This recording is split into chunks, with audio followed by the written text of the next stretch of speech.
I'm Amanda Knox, and you're listening to Hard Knocks.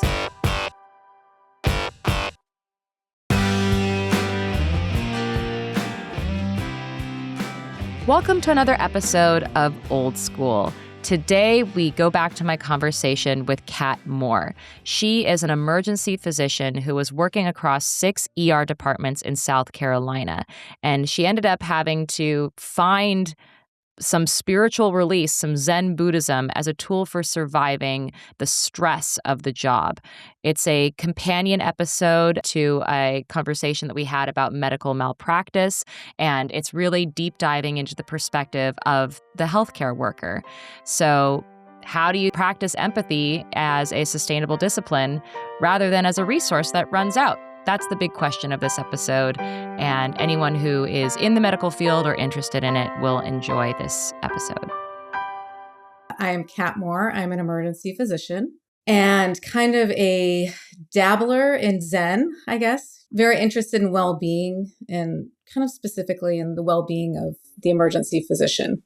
Absolutely. Not typically who you think of when you're thinking of someone's well-being in the emergency room, but I, as someone who has a aunt who has worked in the ER, I know very well that when you're holding someone's guts inside of them, it has an impact on you. Can you just talk to me a little bit about the job of being an emergency room physician and what a typical day entails? So the job of an emergency physician is, we are definitely experts in resuscitation. So everything that you see that people like to think of and what my mom considers maybe an emergency physician, what you see on the shows like ER, we do all of those things. But it's much more, on the typical basis, much more mundane than that. We see a lot of primary care issues. A lot of people have access to care issues, so they can't get in to see their primary physicians. So we see lots of colds and flu type symptoms. We see kids with earaches. We see people with asthma exacerbations. And we see homeless people in psychiatric emergencies. We see OB emergencies, especially a lot of emergency departments. The emergency physician sees the first trimester emergencies. So, we do it all. We do the primary care, and then we also do the trauma and the car accidents and all of the things you think of when you think of emergency medicine. And, a lot of crazy things and a lot of really boring things as well. So I kind of did it all. Do you care to share any ones that have personally resonated with you or stuck with you over the years? The young people that come in really sick, I think, are the ones that you think about. I had a pediatric arrest a couple weeks ago. What is a pediatric arrest? So when we say arrest, that usually means cardiopulmonary arrest. So that means somebody comes in without a pulse. Oh, God. Or they come in and then they become pulseless. So they go into cardiac arrest. We see the older people who come in cardiac arrest, the ones that you might think are expected for their lifespan to pass away. Right. But then you see young people, and that's just not supposed to happen. So I think those are the kinds of cases that really stick with us. A lot of COVID cases. I mean, I've kind of forgotten almost at this point the trauma that we had with COVID. I work in South Carolina, so our experience wasn't quite as intense as some of the things you've seen in New York or other hospital systems in more urban areas. But just the amount of illness and death that we saw during that time period, I think was more than even we were used to seeing. So I think there was a lot of young people that we saw die that otherwise wouldn't have died, that I think really affected me, and I think probably everybody in the emergency department. We always get the crazy rectal foreign bodies. People always see that, the Appalachia emergency. I'm Saturday Night Live. We see that, and it's actually quite a lot. So that's definitely a thing. So no shame if you're sticking anything up your butt. They've got you covered. Yep, we are well capable of handling that. So yeah. So those are kind of the things that we see. I mean, we see everything. We see everything, anything that you can think of or anything you can't think of. I work in about 6 different emergency departments, and I work in a trauma center, and then I work in some rural areas, and just fishhook injuries, frog gigging. I don't know if you know what frog gigging is. You like use a harpoon to No. like shoot a bullfrog. That's a Oh, thing down no. here. Yeah. Okay. People like harpoon their leg and, just all kinds of crazy things you can't even think of. So, yeah. Sounds like your day-to-day is my nightmare. You never know what's going to come in. Let's talk about wellness. How is this impacting you as a physician? And the only thing that I can think of to relate to this is something that I see a lot in attorneys, actually. People who represent clients, and sometimes things go well, but a lot of times things don't go well, and they have to deliver terrible, terrible news to people that their lives are basically over because the case did not go well. And they talk a lot about this like secondary trauma of just living in the worst experiences of people's lives as their day-to-day professional life. And the medical side of this, I imagine, is the same thing. For a lot of people, you are seeing them on the worst day of their life. And you're just seeing that over and over and over again. How does that impact you? That's a great question, because there is a thing in medicine, we call it second victim syndrome, which is essentially like PTSD for healthcare workers.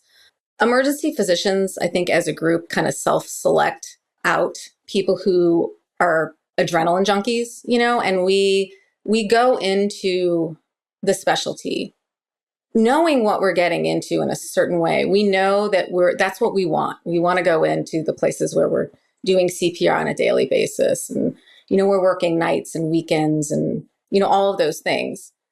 So I think it definitely selects out a certain type of individual. And in medical school, when you're choosing specialties, they always have funny little memes of like who goes into what specialty. And the stereotypical emergency physician, it's typically male, still pretty male dominated. I'd say there's probably about 35% female now, maybe a little more than that, but kind of adrenaline junkie, person who rides their bike to work, drinks a lot of coffee, tends to be ADHD, thrives on stress. And, I think all of those things are true. I was kind of an adrenaline junkie. A lot of athletes, those kinds of people tend to go into emergency medicine. So we kind of go into it, wanting the adrenaline and wanting all that excitement. But I also think that the culture of medicine kind of sets us up for failure. And I think we're starting to really understand that more, not only as just a profession, physicians all around, but emergency physicians in particular suffer from burnout higher than any other specialty. I think they just did a new study on emergency physicians, and it's something like 65% of us are suffering from burnout right now. And I think that's always been true just because of the nature of our job, because it's shift work, it's night work, it's weekend work, you're away from your family, you have these kind of odd schedules. And I think we've normalized that for a long time. It's just like, that's just part of the job. That's what we signed up for. This is what we do. And you have to either deal with it or quit. You're either able to deal with that and normalize all of this, or you're weak and you shouldn't be doing this. And I think that's been kind of the culture for a long time. But now with 65% of us or whatever suffering from this, and people are actually leaving medicine now, and unfortunately, substance use and suicide and divorce and all of those things affect our specialty more so than other specialties. I think that we're starting to realize that we're really not very well as a profession. And it's almost, I wouldn't say it's too late, but I would say we're definitely behind on this. And it's kind of at a crisis point. Like, I don't think people really realize how much this is impacting not only us as a profession, but also the patients we treat, because we know that physicians who are burned out, they dehumanize not only themselves, but their patients. And there's a certain amount of survival that goes into that. I think, it's a coping mechanism that we use, but it definitely affects the way we treat our patients and then also treat our significant others. And so I think we're finally realizing that, as a profession, we're really not very well. And I think the silver lining of COVID it has really helped us see that. So it pushed you to a breaking point. Yeah. So and before COVID, I had a pretty traumatic case, an airway case. I think the worst cases that emergency physicians have that affect them the most are what we call failed airway cases. Okay. So that's when somebody comes in and for whatever reason, Could be a bad asthmatic, could be a bad trauma case, could be somebody just so ill that they are so exhausted that they're not protecting their airway. Wow. So we do something called taking their airway, or we sedate them and we paralyze them and we put a tube down them to help them breathe. And a lot of these things are what we have done to them. So we take away somebody's ability to breathe on their own, or they may not be breathing on their own to begin with. And then we have to, intubate them. And I think the most traumatic cases for emergency physicians are when you can't get the airway for some reason. Ugh. And the patient will die if you cannot get the airway. A lot of lawsuits around airways, a lot of stress around airways. You have a certain amount of time that somebody can go without oxygen to their brain. So I'd had a bad airway case, and I found myself perseverating about it and thinking, what's wrong with me? I don't want to do this. I don't even know if I should be a doctor anymore. You just kind of go through these thoughts in your mind. And thankfully, my husband is also an emergency physician, so I have a good peer support. But but you also don't want to talk about your bad cases because there's a lot of liability and fear of lawsuits and things like that. So I kind of started on the track of mindfulness. I had looked up some online physician meditation groups, and this is right around when COVID started. So I signed up for this meditation retreat, and then it all went virtual. So I ended up doing this meditation retreat virtually, and that kind of took me down a whole new path of physician mindfulness. And I had started using these new skills that I found for myself. And then I started realizing that our profession really needed to address this head on, and that burnout, second victim syndrome, all these things were such a problem for us. And I realized there's a whole group, this whole community of physicians who were actually already working on this. In the broader world of mindful physicians, this group of people who separately and together are attempting to bring mindfulness to the ER and to the medical profession in general, how is that playing out? Is it just individual physicians attempting to be mindful and spread mindfulness, or is there more of a collective strategy? So I think it was more just, individual physicians dealing with things on their own. But because it's so compelling, and because we're at such a crossroads right now, I do think that there's a more organized effort.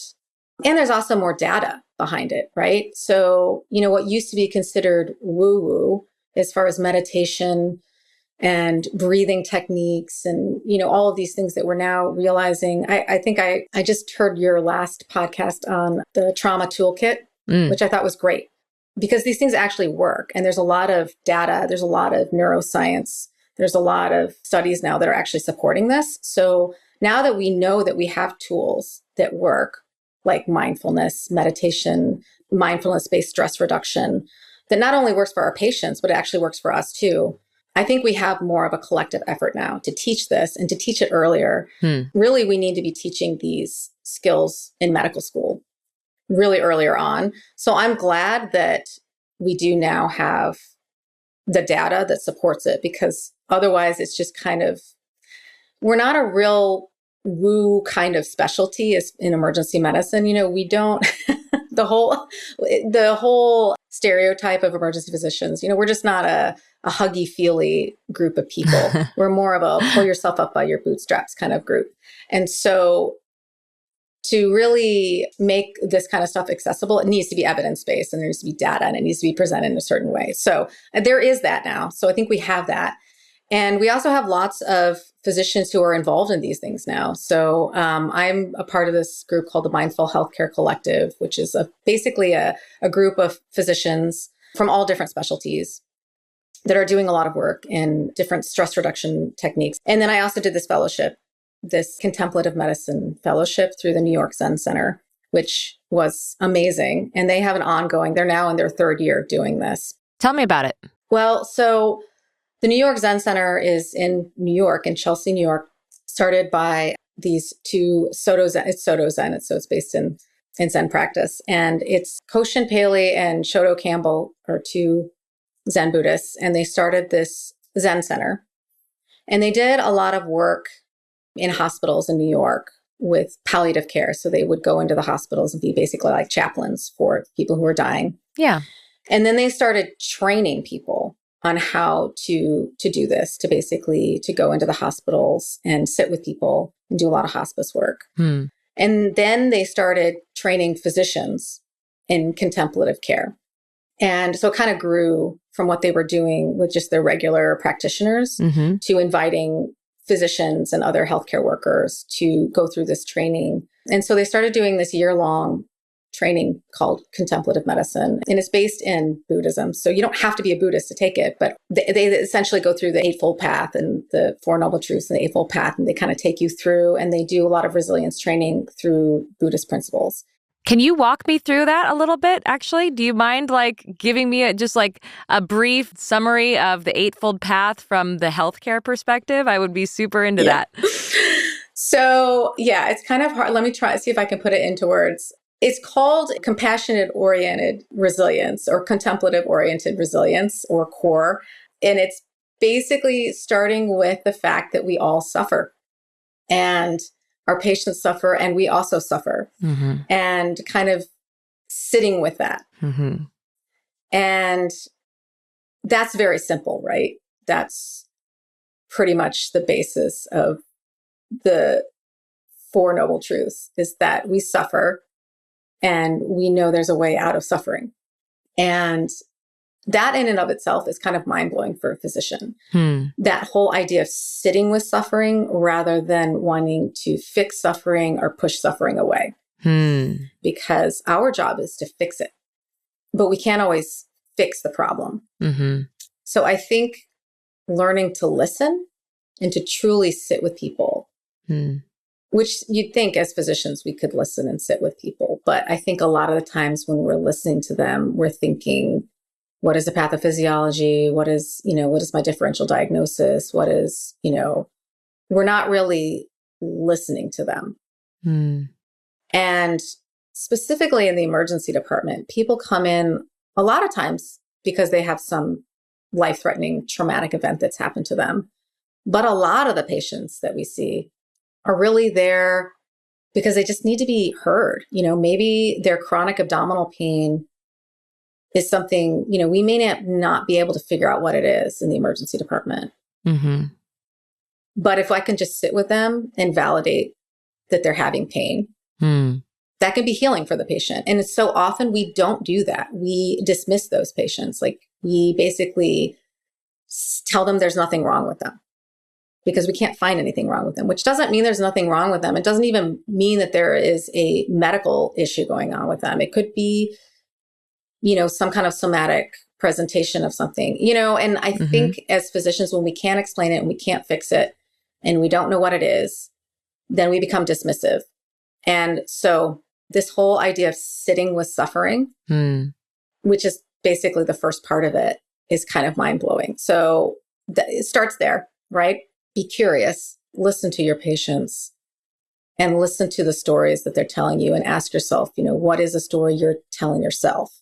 And being curious and asking questions rather than just judging, or not judging, but, just try to get out of your own perspective and try and see it from somebody else's perspective and actually sit and talk to patients, which shouldn't be mind-blowing, but really, the whole idea of curiosity and suffering and sitting has really changed the way that I go into every room. In the ER, we're busy, but you have the time.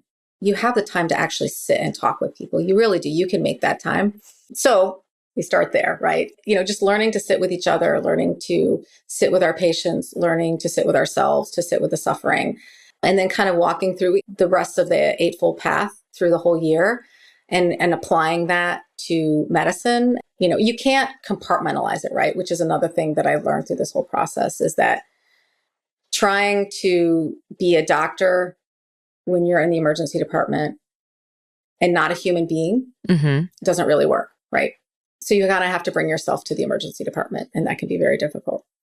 And I think through this contemplative practice, that really helps you start to kind of unwind all of that. I'm wondering if maybe you can give me a specific example of either you or a colleague of yours interacting with a patient and how it was impacted by the burnout and all of that. And then on the flip side, how do you enter into an emergency room from a place of mindfulness, and what does the shift in perspective look like? Yeah. So I think physicians in general tend to be perfectionistic. And if you're not perfectionistic, you're taught to want to be perfectionistic because the whole way we train is very, if you're not right, you're wrong. It's not about being good enough. It's about being perfect, because if you're not perfect, people die. And the way we train is we basically ask you questions until you can't answer the question. And so we shame people when we train in residency and in medicine. So I think that physicians in general are highly perfectionistic. I don't want to speak for all of them, but we have to get A's to get into med school. You have to be perfect. And that kind of mindset is really unhealthy and doesn't set you up for learning. And we know that. I also think there's a lot of delayed gratification in training. And also just we're taught to basically push our emotions down and compartmentalize and push our needs away.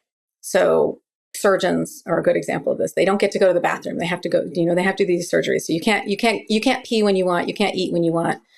Sometimes I'll have a whole shift where I've gone for 12 hours and I haven't had time to eat. So I think this kind of lack of self-compassion, and I know in a Buddhist perspective, you don't really consider the self separate. So it's compassion, and you should include self in that. Mm-hmm. But I don't think physicians really think of themselves in a kind way. We always think of what we're doing wrong, what we could do better. And that's kind of how we're taught too. So I think the biggest things that I've learned is self-compassion and curiosity. So I think those two things through my work with mindfulness have really helped with my patient interactions. In the emergency department, we tend to get a little jaded. We see things over and over and over and over again. We get a lot of overdoses in the emergency department all the time.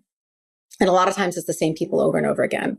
And thankfully, we have great medications. If somebody overdoses, you have Narcan, and we literally bring people back to life all the time. You give them the Narcan and then they wake up, they get angry with you, and they leave. And you want to help, but sometimes you feel like people don't want help, and you feel kind of hopeless about the whole situation because it happens so often. And, on the flip side of that, we'll have somebody come in that's drug seeking and they want their narcotic pain medications. And if they don't get them, then they will get angry with you. Sometimes they will assault us. So our patient population can be very challenging.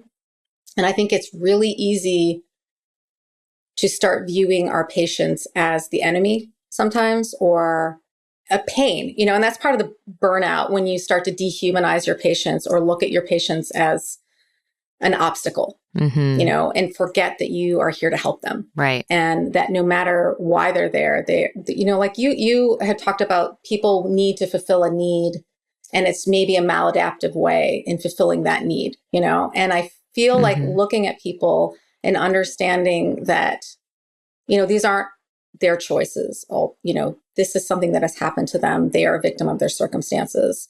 It's not always as easy as, well, they should just stop doing that, or they need to get the help that they're not getting, or, they should be better. They should take the medicines we prescribe to them.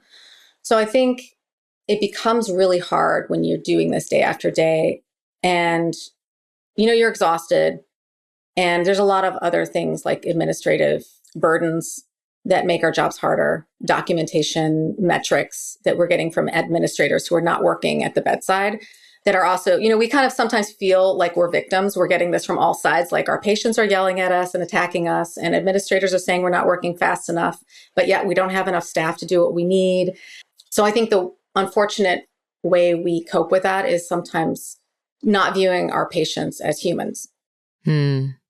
I just think we start to judge them, and we almost get angry with them. Not all of them, but just, certain types of scenarios that we see over and over again. I think drug addiction and some of the things that come into the emergency department that you don't feel like should be there. Like, why are you coming in for your STD check? Like, you have the health department for that.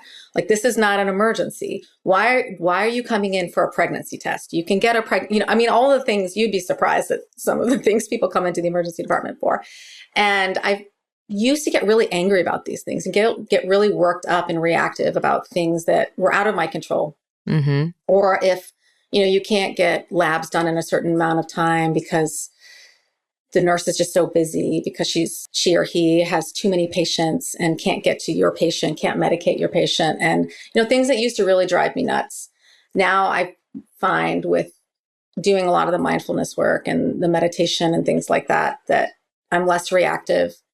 And I'm also able to be more compassionate towards myself, mm-hmm. towards the staff, and also towards my patients. So I think it really has changed the way I interact with my patients and the nursing staff. I think I'm a better person to work with. I used to be really reactive and snappy, and I'm not saying I'm never like that, but I feel like I'm just more effective in my communication. And I think now that I have a little more compassion for myself, it's helped me to really work with the team a little better. I don't know if that makes any sense, but yeah, no, it makes perfect sense. I mean, I can totally relate to the idea that like you just cleaned up this mess and now somebody's just spilled this, yeah. Like they've like that same level of frustration, but at the level of life or death, like high stakes adrenaline. Yeah. I can see being incredibly impacting, and of course you would become jaded from that. And I agree with you, like the impulse is to be like, stop fucking up. Yeah. like Yeah. I just fixed you. Yeah. And or even like it's interesting that you mention like a drug overdose and the person waking up and being mad at you for saving their life. Like I just yesterday spoke to a former drug addict who himself had that experience of, he told me that everyone who is like on the streets doing heroin is suicidal in the sense that they don't really care if they wake up or not. And sometimes they actually have intentionally dosed themselves in order to not wake up. And so when they do, they're super pissed off. And he was like, I had that exact same experience when he was on the streets. He also helped save the lives of people he saw overdosing around him. And sometimes they would attack him after he helped them. Yeah. But because he himself was an addict, he sort of understood where they were coming from and the sort of maladaptive way of dealing with whatever situation and life circumstances and brain chemistry they had available to them in that moment. They were genuinely making a choice that they thought was best for them, and you thwarted it. Mm-hmm. Yep. And so it's interesting to allow yourself the possibility of entering into a space of having empathy for even that sort of level of either harming oneself or even harming others, and then allowing yourself the compassion to like be impacted, but also recognize that it's not your job to judge them. It's just your job to fix them. Yeah. And that's it. Yeah. Yeah. So we all have different upbringings. We all have different things that affect us. And it is really true that you don't know that your decisions would be any different. I mean, we all struggle. Life is hard and we all struggle. The Contemplative Medicine Fellowship that Kat attended through the New York Zen Center aims to apply Buddhist principles like the Eightfold Path to the medical field. Without getting too deep in the Zen weeds, the Eightfold Path is a series of practices: right understanding, right thought, right speech, right action, right livelihood, right effort, right mindfulness, and right concentration. But how does that actually play out? What does practicing right speech in a medical context look like? Is it useful? Is it kind?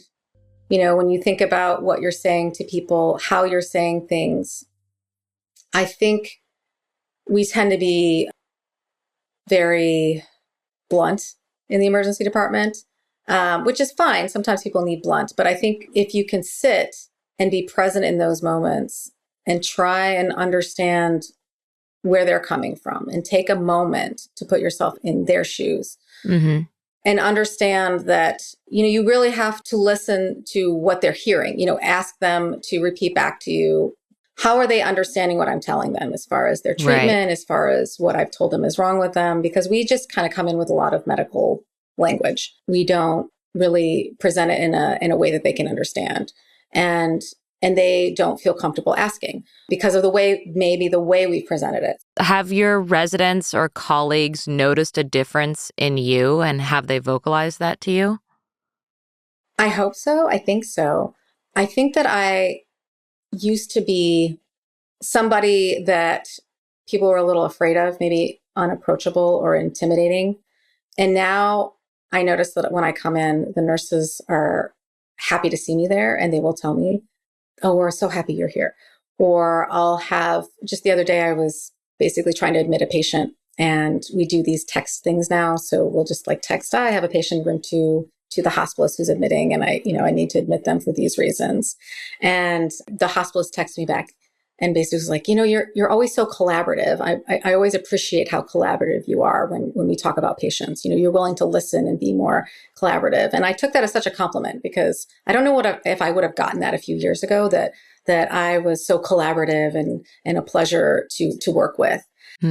So I think so. I think that when things go wrong, I'm a little less reactive and a little less likely to become upset or wound up about it. Like if things aren't stocked during a code and I don't have what I need, instead of getting upset in the moment about it, I'm more like, "Oh, of course I don't have what I need. We're just going to have to deal with it now, and then we'll fix it later." Right. So I think I'm much more likely to kind of roll with it a little more now, rather than get worked up in the moment, because there's always going to be something. So I've noticed, at least, that my shifts go better.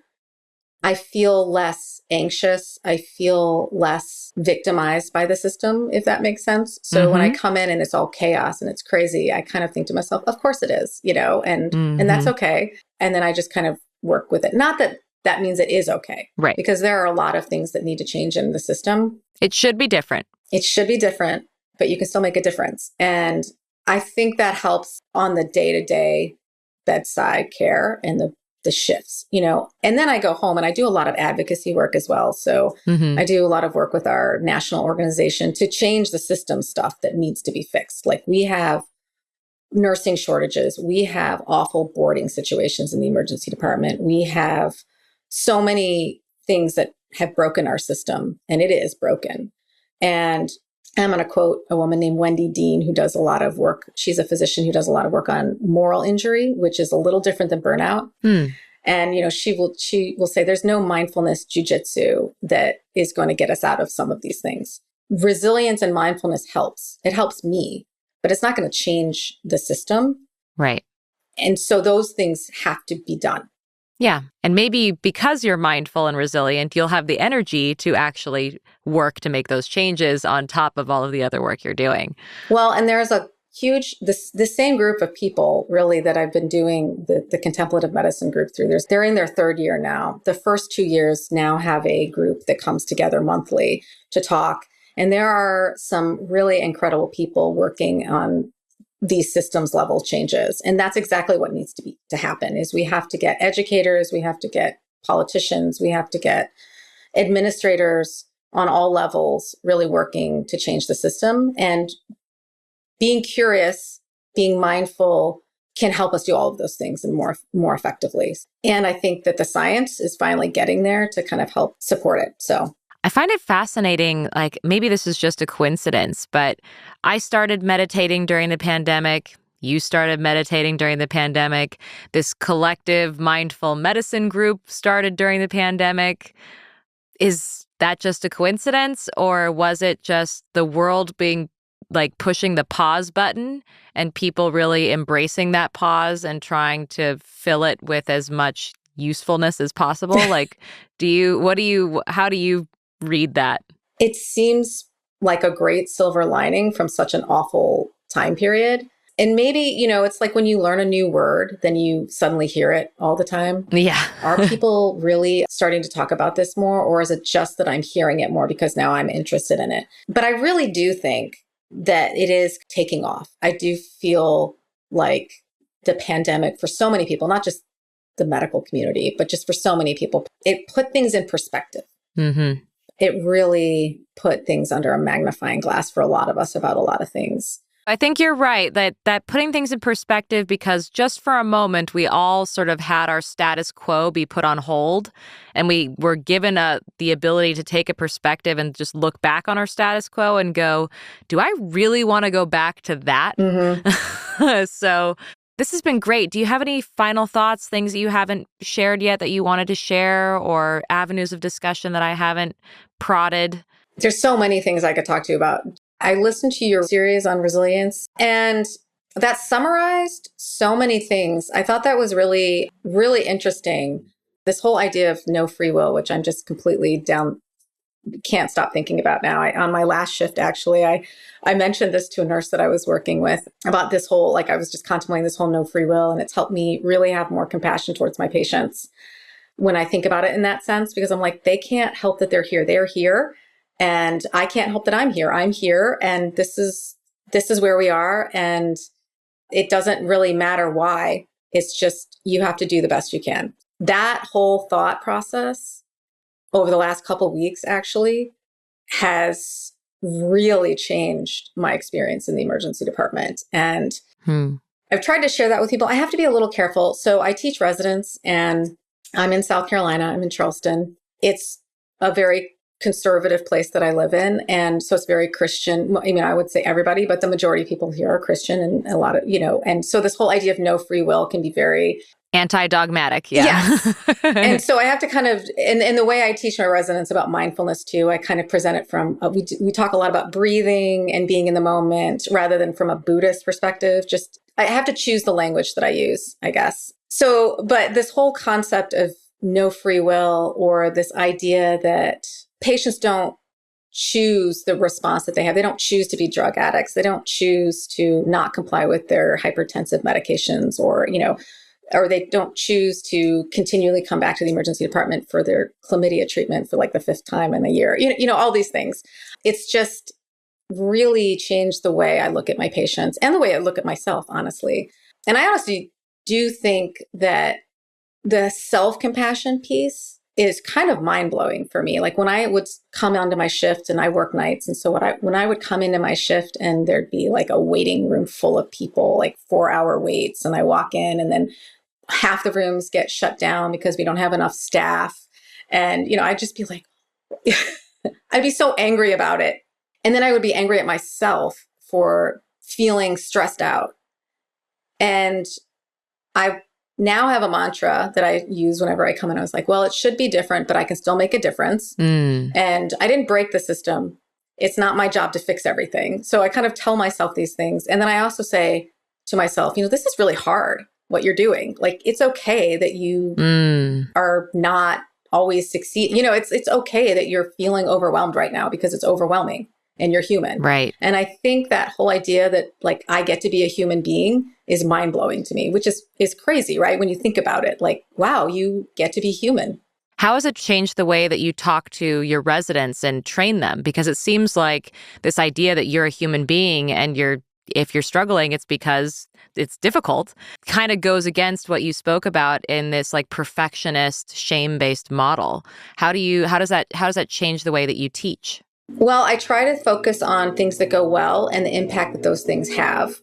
And when things don't go well, basically say, you're human and this is hard, and that's okay, especially for procedures, things like that. I mean, obviously, it's not okay to kill people with mistakes, right? So you can't just say, oh, it's okay for you to screw this up completely and this person dies. No, I'm there to prevent that from happening.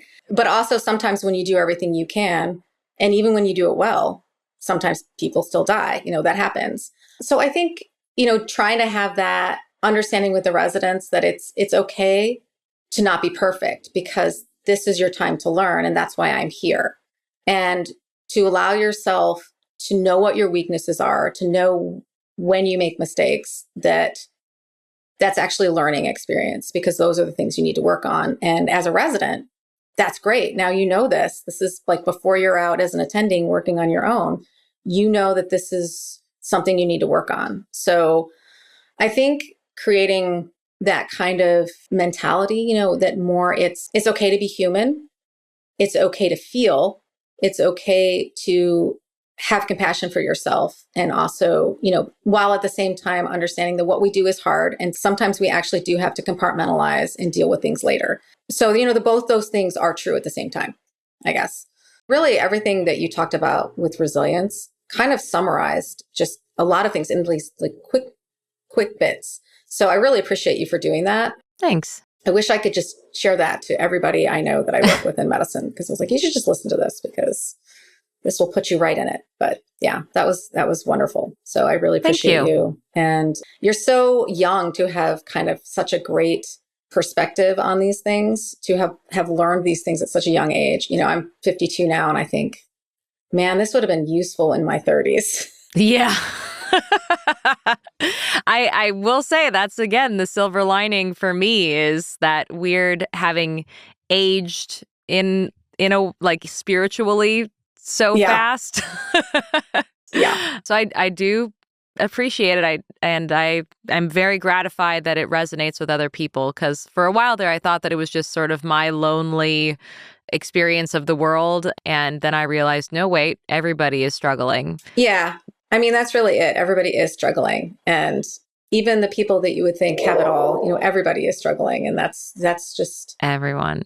Yeah, we're all dealing with that. So kind of recognizing that, and, this idea of fulfilling our needs, and that we're all human beings, and that you really have to see people for that, and remember that, because it's so easy to get stuck in our own stories. So yeah, so I really appreciate that. And thanks for talking to me. And I look forward to what this contemplative group is doing. And I think we're headed in the right direction. The medical system is at a very bad place right now. And I just hope that, we can kind of see our way through it and to just a better system. And hopefully there's a lot of people involved that can make that happen. So, all right, knock on wood. And get to work. Yeah, try not to go to the emergency department. You can avoid it. But if you have to go, we are there. It's our hope that the practices that Kat is employing and those taught by the Contemplative Medicine Fellowship will become more and more prevalent in our healthcare system. A study in 2022 tracked 32 participants of that fellowship over the course of a year and found that emotional exhaustion and depersonalization decreased, and that a sense of personal accomplishment increased by statistically significant amounts. Thanks for listening to this old school episode from the archives. And please subscribe at amandaknox.substack.com to get ad-free episodes of Hard Knocks, subscriber-only essays, live video hangouts, and more. Subscribers can also submit questions for my Ask Amanda Anything episodes. Don't be shy, really. You can ask me anything. Again, that's amandaknox.substack.com. Hope to see you there.